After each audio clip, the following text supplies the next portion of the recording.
Hello everyone, welcome once again in my YouTube channel in AK career academy. तो देखिए, अभी हम लोग क्लास 10th के इकोनॉमिक्स को पढ़ रहे हैं, जिसमें आज के वीडियो में हम स्टार्ट करेंगे छठा चैप्टर जो है वैश्वीकरण यानी ग्लोबलाइजेशन। तो आइए स्टार्ट करते हैं। सबसे पहली चीज कि भारत में 1991 ईस्वी में नई आर्थिक नीति को अपनाया गया और नई आर्थिक नीति को ही इंग्लिश में कहा जाता है न्यू इकोनॉमिक पॉलिसी। अब देखिए, इस नई आर्थिक नीति के अंतर्गत ही तीनों प्रमुख कदम उठाए गए थे, उदारीकरण, निजीकरण और वैश्वीकरण का।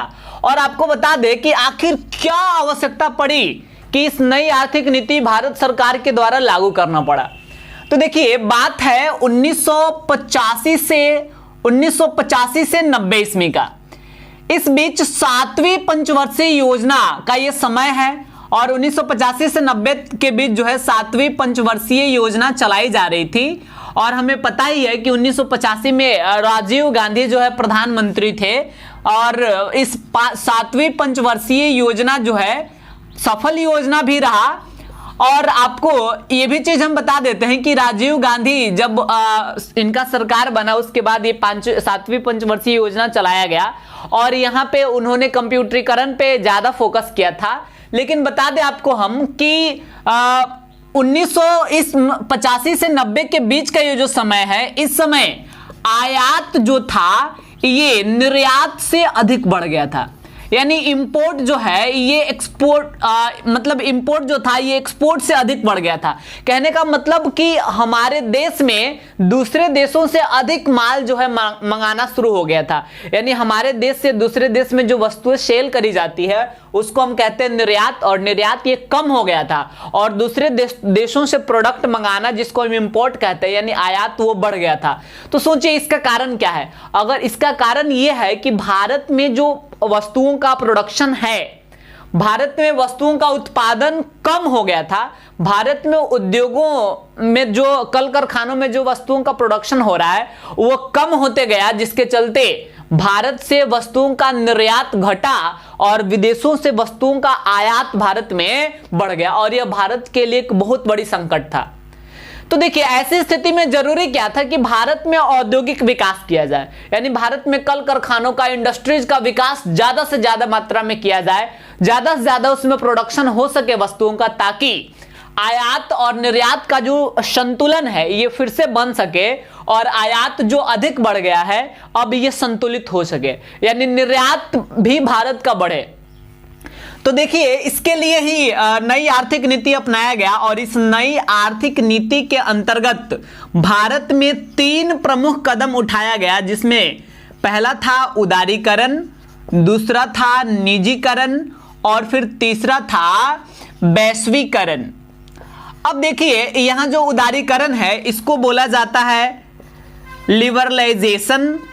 फिर इसके बाद जो निजीकरण है इसको बोला जाता है प्राइवेटाइजेशन और इसके बाद बात करेंगे वैश्वीकरण का, तो ये है ग्लोबलाइजेशन। तो ये तीनों नीतियां जो है भारत के लिए काफी उपयोगी सिद्ध हुई और भारत में इस तीनों नीतियों को अपनाने से औद्योगिक उत्पादन में काफी वृद्धि हुआ। आपको एक और चीज बता दें कि यह जो नई आर्थिक नीति है ये एक मॉडल पे आधारित था, जिसका नाम था राव मनमोहन मॉडल। यानी राव मनमोहन मॉडल पे नई आर्थिक नीति आधारित था। अब आपको थोड़ा सा दिक्कत होगा कि सर इस यहाँ ये राव मनमोहन मॉडल कहने का मतलब क्या है। मतलब इस नई आर्थिक नीति के मॉडल जो तैयार किया गया इसको राव मनमोहन मॉडल क्यों कहा गया। तो देखिए, इसका रीजन ये है कि ये जो 1991 का समय है, इस समय भारत के प्राइम मिनिस्टर की अगर बात किया जाए तो ये थे नरसिम्हा राव और इस समय भारत के जो फाइनेंशियल मिनिस्टर होता है यानी वित्त मंत्री, ये थे मनमोहन सिंह। तो यही कारण है कि राव मनमोहन मॉडल के नाम से इसे जाना गया। अब आइए हम आपको समझाते हैं कि आखिर उदारीकरण, निजीकरण और वैश्वीकरण क्या है और यह किस प्रकार औद्योगिक उत्पादन को बढ़ाने में सहायक सिद्ध हुआ। तो देखिए, इसमें सबसे पहले हम बात करेंगे उदारीकरण का और फिर बारी बारी से बाकी सारे नीतियों को समझेंगे। तो उदारीकरण की अगर चर्चा किया जाए तो अभी हम बताएं कि इसको इंग्लिश में हम बोलते हैं लिबरलाइजेशन। और यहां पे आपको ध्यान में देना है कि उदारीकरण का सामान्य अर्थ यानी आम बोलचाल की भाषा में हम इसको कह सकते हैं उद्योगों को उदार बनाना। उदारीकरण का सामान्य अर्थ था उद्योगों को उदार बनाना। अब आपको आपके मन में सवाल आएगा, सर ये उदार बनाने का मतलब ही हम नहीं समझ रहे हैं, फिर उदारीकरण का मतलब कैसे समझेंगे? तो देखिए, उदार बनाना का मतलब हुआ स्वतंत्र बनाना। अब स्वतंत्र का यहां पे अर्थ क्या है? क्या भारत के कल कारखाने, भारत के उद्योग 1991 में गुलाम थे, किसी विदेशी शासकों के उपनिवेश था? नहीं, ऐसा नहीं है।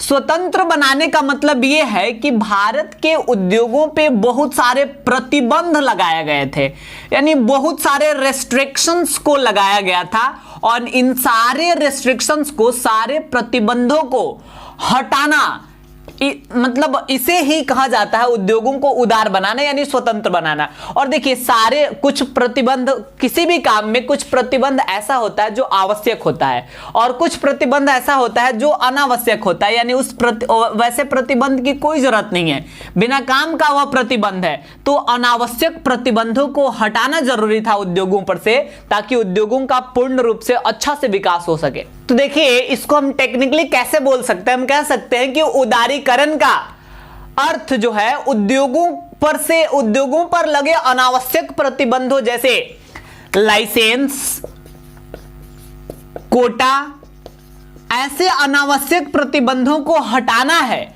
जिससे उद्योगों का सही ढंग से विकास हो सके। आप सोचिए खुद से कि क्या कोई कल कारखाना है, कोई उद्योग है जिसमें सरकार के द्वारा कहा जा रहा है कि पहले लाइसेंस बनवाइए फिर आपका उद्योग स्थापित होगा, पहले कोटा पास कराइए। तो ये मतलब एक विशेष प्रकार का डॉक्यूमेंट है, कागजात है, और यही अगर किसी पूंजीपति के पास या उद्योगपति के पास अगर ये नहीं हो पा रहा लाइसेंस बनवाने में या कोटा पास कराने में, वो असमर्थ है, तो फिर उसका उद्योग स्थापित नहीं हो सकता है। अब खुद से सोचिए, क्या यह लाइसेंस और कोटा वस्तुओं के उत्पादन के लिए सहायक है?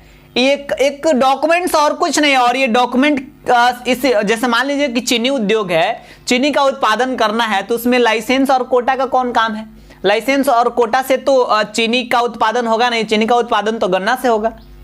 तो फिर ये ऐसा अनावश्यक प्रतिबंध क्यों सारे उद्योगों पे? हाँ, ऐसी बात है कि कुछ ऐसे उद्योग हैं जैसे ड्रग्स वगैरह की इंडस्ट्री की बात करेंगे, जहां दवाओं वगैरह का निर्माण होता है, वहां पे आवश्यक है लाइसेंस और कोटा मतलब बनाना, बिकॉज मतलब कोई भी कंपनी उसे प्रोडक्ट नहीं कर सकती है, बिकॉज दवा वगैरह रिस्क वगैरह वाली चीज है। वहां पे बहुत सारे विशेष प्रकार के केमिकल्स वगैरह का यूज करके मेडिसिन तैयार किया जाता है, और अगर कोई भी कंपनी ड्रग्स का जो है इंडस्ट्री स्थापित कर दे तो फिर वो हमारे लिए हानिकारक भी हो सकता है। तो कुछ ऐसे सेक्टर हैं जहां अभी भी लाइसेंस को अनिवार्य रखा गया है, लेकिन मैक्सिमम उद्योगों से लाइसेंस और कोटा जैसे अनावश्यक प्रतिबंधों को हटा दिया गया है, ताकि उद्योगों का पूर्ण रूप से उद्योगों का अच्छे तरीके से विकास हो सके। क्लियर हुआ ये चीज? अब देखिए, इसमें दूसरा जो प्रोसेस है, दूसरा जो नीति अपनाया गया नई आर्थिक नीति के अंतर्गत, यह है निजीकरण। इसको इंग्लिश में बोला जाता है प्राइवेटाइजेशन। और इसमें क्या किया गया? तो देखिए, प्राइवेटेशन के अंतर्गत हुआ क्या कि सार्वजनिक क्षेत्र के जितने भी उद्योग थे, सार्वजनिक क्षेत्र के अधिकांश उद्योगों को निजी क्षेत्र में हस्तांतरित करने का कार्य किया गया। देखिए, रियल मायने में होता क्या है कि बहुत से भारत में ऐसे इंडस्ट्री है जो सार्वजनिक क्षेत्र में उत्पादन का कार्य करती है, यानी उस उद्योग पे सरकार का आधिपत्य है, सरकार उस इंडस्ट्री से प्रोडक्शन कराती है। लेकिन सरकार का बहुत सारा कार्य है, सरकार सबसे पहले बहुत से पॉलिटिकल कार्य को संभालती है, सरकार को देश के आर्थिक बजट को देखना है, सरकार कितना सारा कार्य को करेगी, और फिर सरकार के ऊपर ही एक बड़े से विशाल से देश की जिम्मेदारियां हैं, और उसके ऊपर अगर फिर सरकार के जिम्मे में बहुत सारे इंडस्ट्री रहे तो फिर प्रोडक्शन जो है बढ़िया ढंग से नहीं हो पाता है। लेकिन अगर उन सारे सार्वजनिक क्षेत्र के उद्योगों को निजी क्षेत्र में हस्तांतरित कर दिया जाए, तो कोई भी उद्योग जब एक प्राइवेट व्यक्ति के स्वामित्व में आएगा, तो तो फिर वो मतलब उस प्राइवेट व्यक्ति का ध्यान केवल एकमात्र उस इंडस्ट्री पर रहेगा जिससे उस उद्योग का सही ढंग से विकास होगा और वहां पे वस्तुओं का उत्पादन भी अधिक से अधिक मात्रा में किया जाना संभव होगा। तो मतलब यही कारण था कि सार्वजनिक क्षेत्र के अधिकांश उद्योगों को निजी क्षेत्र में हस्तांतरित किया गया ताकि वस्तुओं का अधिक से अधिक मात्रा में उत्पादन जो है हो सके। तो इस प्रक्रिया को निजीकरण कहा गया। अब आइए हम आपको बताते हैं वैश्वीकरण के बारे में कि वैश्वीकरण जो है ये किस प्रकार की प्रक्रिया थी। और चूंकि इस चैप्टर में हमें अधिकांश वैश्वीकरण के बारे में ही पढ़ना है तो इसको थोड़ा ध्यान से समझने की आवश्यकता है। तो देखिए, अगर बात करें हम वैश्वीकरण यानी ग्लोबलाइजेशन का, तो वैश्वीकरण का सामान्य अर्थ होता है संपूर्ण मतलब संपूर्ण विश्व के अर्थव्यवस्थाओं का पूरे विश्व के अर्थव्यवस्थाओं का समन्वय करना, पूरे विश्व के अर्थव्यवस्थाओं को एक दूसरे के साथ तालमेल स्थापित करना। समन्वय का मतलब होता है तालमेल स्थापित करना यानी कोऑर्डिनेट करना। तो देखिए, वैश्वीकरण का सामान्य अर्थ होता है संपूर्ण विश्व के अर्थव्यवस्थाओं का समन्वय करना, और ऐसा इसलिए किया जाता है ताकि एक देश से दूसरे देश में आसानी से बिना रोक टोक के, बिना किसी प्रतिबंध के एक देश से दूसरे देश में वस्तुओं, साथ ही साथ सेवाओं यानी सर्विसेज, पूंजी, तकनीक यानी टेक्नोलॉजी, प्रौद्योगिकी भी जिसको कहा जाता है, और श्रम यानी लेबर, इसका निर्बाध प्रवाह हो सके। कहने का मतलब कि दूसरे देश में उत्पादित वस्तु का किसी दूसरे देश में भी आवश्यकता होती है। हमारे देश के बहुत सारे वस्तुएं ऐसी है जिसे विदेशों में दूसरे देशों के द्वारा यूज किया जाता है। भारत के बहुत सारे ऐसे लोग हैं जो दूसरे देशों में अपना सेवा प्रदान कर रहे हैं, या बहुत से विदेशी प्रोडक्ट जो है हम यूज करते हैं, हम अपने देश में उसका इस्तेमाल होता है, या बहुत से ऐसे विदेशी व्यक्ति है जो भारत में अपना सेवा प्रदान कर रहे हैं। ठीक वैसे ही मतलब विदेशी पूंजी भारत में इन्वेस्ट किया जाता है, भारतीय पूंजी भी विदेश में इन्वेस्ट है। मतलब अलग अलग देशों का टेक्नोलॉजी जो है, तकनीक हमें आसानी से मिल जाता है। भारत का श्रम जो है, लेबर, ये विश्व के अधिकांश भागों में फैला हुआ है। तो देखिए, ये सारा जो है वैश्वीकरण की नीति के अंतर्गत जो है संभव हो पाया। अब देखिए, आप ये बात अपने मन में मत रखिएगा कि क्या सर 1991 से पहले ये सारे मतलब वस्तुओं, सेवाओं, पूंजी वगैरह का प्रवाह एक देश से दूसरे देश में नहीं होता था। होता था, लेकिन बहुत ज्यादा प्रतिबंध था, बहुत ज्यादा रेस्ट्रिक्शन था उस पर। लेकिन वैश्वीकरण की नीति जब अपनाया गया तो फिर वस्तुओं और सेवाओं के प्रवाह पे जो लगा हुआ प्रतिबंध था, अनावश्यक प्रतिबंध, उसको हटा दिया गया, जिससे अब बिना रोक टोक, बिना किसी बाधा का एक देश से दूसरे देश में वस्तुओं, सेवाओं, पूंजी, तकनीक और श्रम का प्रवाह हो जाता है। और इससे फायदा क्या है कि सबसे पहली चीज की पूरे विश्व के देश का जो अर्थव्यवस्था है, इकोनॉमी एक दूसरे के साथ मिला जुला रहेगा, और फिर सारे देशों का मिक्स्ड डेवलपमेंट भी इससे होगा। तो वैश्वीकरण की नीति भी एक तरह से, अब देखिए, वैश्वीकरण की नीति के अंतर्गत बहुत सी विदेशी कंपनियां जो है भारत में स्थापित हुई, बहुराष्ट्रीय कंपनियां जो है भारत में अपना कारखाना स्थापित की, और भारत में अगर कारखाना स्थापित कर रही है तो फिर उस कंपनी को भी प्रॉफिट है, और साथ ही साथ उस कल कारखाना में भारत में जो बेरोजगार लोग हैं उन्हें रोजगार भी प्राप्त होगा। तो बहुत से फायदा है, और इकोनॉमिक दृष्टि से ये काफी इंपॉर्टेंट भी है। आगे हम लोग पढ़ने वाले हैं कि वैश्वीकरण के लाभ भी और उसके हानि भी। वैश्वीकरण के कुछ बुरा प्रभाव भी पड़ेगा, अच्छा प्रभाव के साथ, उसको भी हम लोग देखेंगे। तो देखिए, अभी हम आपको बताएं उदारीकरण क्या होता है, निजीकरण क्या होता है और वैश्वीकरण क्या होता है। आइए इसको एक नजर में देख लेते हैं। तो देखिए, उदारीकरण की बात किया जाए, उदारीकरण का सामान्य अर्थ होता है उद्योगों को उदार यानी स्वतंत्र बनाना, यानी इसके अंतर्गत उद्योगों पर लगे अनावश्यक प्रतिबंधों जैसे लाइसेंस तथा कोटा इत्यादि को हटाया गया है, ताकि उद्योगों का पूर्ण विकास हो और देश की उत्पादकता यानी देश की प्रोडक्टिविटी जो है वो बढ़ सके।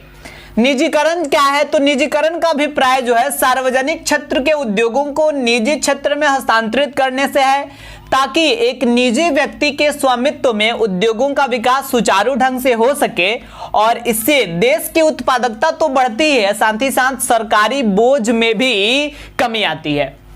अब देखिए, वैश्वीकरण की बात किया जाए तो वैश्वीकरण का तात्पर्य संपूर्ण विश्व के अर्थव्यवस्थाओं का एक दूसरे के साथ समन्वय स्थापित करने से है, ताकि एक देश से दूसरे देश में वस्तुओं और सेवाओं, तकनीकों, पूंजी तथा श्रम इत्यादि का निर्बाध प्रवाह हो सके। और ये तीनों नीतियां जो है भारत में उद्योगों के विकास और भारत में वस्तुओं के अधिक से अधिक उत्पादन करने को मद्देनजर रखते हुए 1991 में नई आर्थिक नीति के अंतर्गत अपनाया गया था।